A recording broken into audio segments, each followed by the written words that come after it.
लड्डू गोपाल की सेवा कौन कौन करता है? बहुत लोग करते हैं। तभी सभी लोग कहते हैं ना जय श्री कृष्ण। यहाँ पे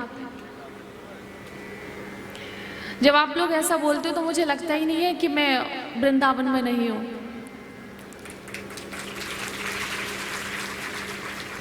और ये पहला स्थान है जहां पे सभी के सभी जय श्री कृष्ण बोलते हैं।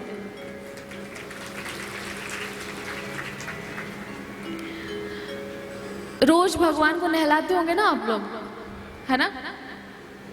एकादशी का व्रत कितने लोग करते हैं? सारे के सारे? अरे वाह, सभी भक्त हैं। आपके लिए तालियां तो होनी चाहिए। अकाल मृत्यु हरणम सर्वव्याधि विनाशनम विष्णुपादोदकं पीत्वा पुनर्जन्म न विद्यते। अकाल मृत्यु हरणम। हम सभी जानते हैं कि कहीं ना कहीं अकाल मृत्यु भी होती है, अकस्मात मौत जिसे कहते हैं।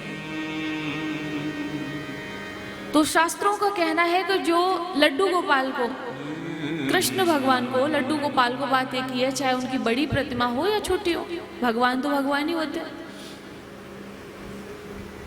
उनको स्नान करा के पंचामृत से, फिर उसका जब हम पान करते हैं तो अकाल मृत्यु हरणम। जो व्यक्ति पंचामृत का पान करता है, अर्थात भगवान को नहला धुला के, चरणामृत पंचामृत जो भी कह लो, तो उससे क्या होता है? हमारी अकाल मृत्यु नहीं होती है।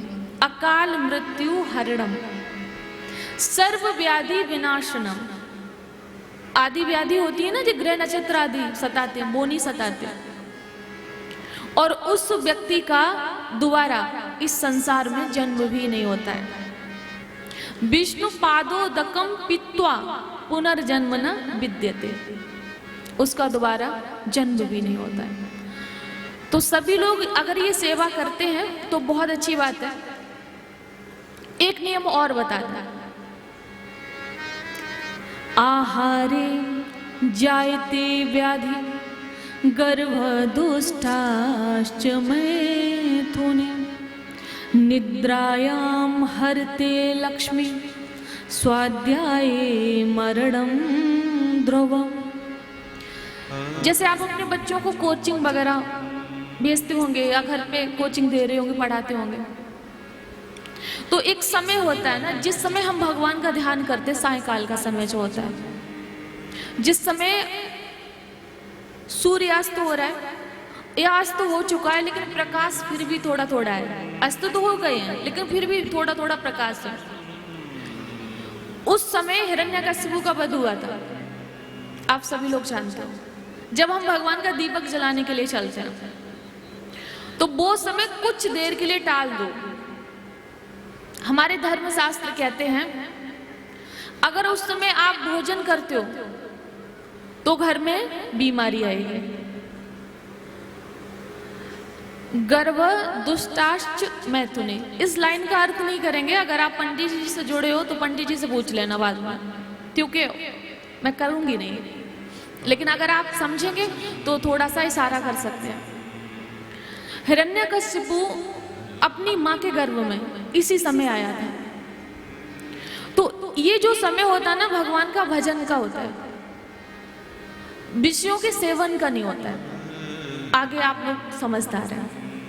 निद्रायाम हरते लक्ष्मी, जो इस समय सोता है उसके घर की लक्ष्मी चली जाती है, उनके घर में पैसा नहीं रहेगा। फिर स्वाध्याये मरणम ध्रुवम, अगर उस घर में उस समय कोई पढ़ रहा है, एक दो बार हो जाए चलेगा, लेकिन आपका नियम ये सदियों से चला आ रहा है, तो किसी की मृत्यु हो सकती है।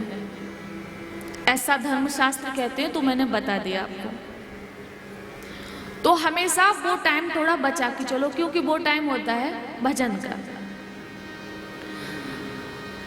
और एक बात बता दूं आपको, आप लोग भोजन करते हो, 4 दिशाएं होती हैं, किसी भी दिशा में मुख करके बैठ जाते हो, ये हमें पता है। आलसी जो हो ना, और दूसरा अपनी इच्छा से जीवन जीते हो। हमारे धर्मशास्त्र कहते हैं कि 2 दिशाओं को तो भूल जाइए। कौन कौन सी? दक्षिण और पश्चिम। इन 2 दिशाओं में भूल कर भी मुख करके भोजन नहीं करना चाहिए।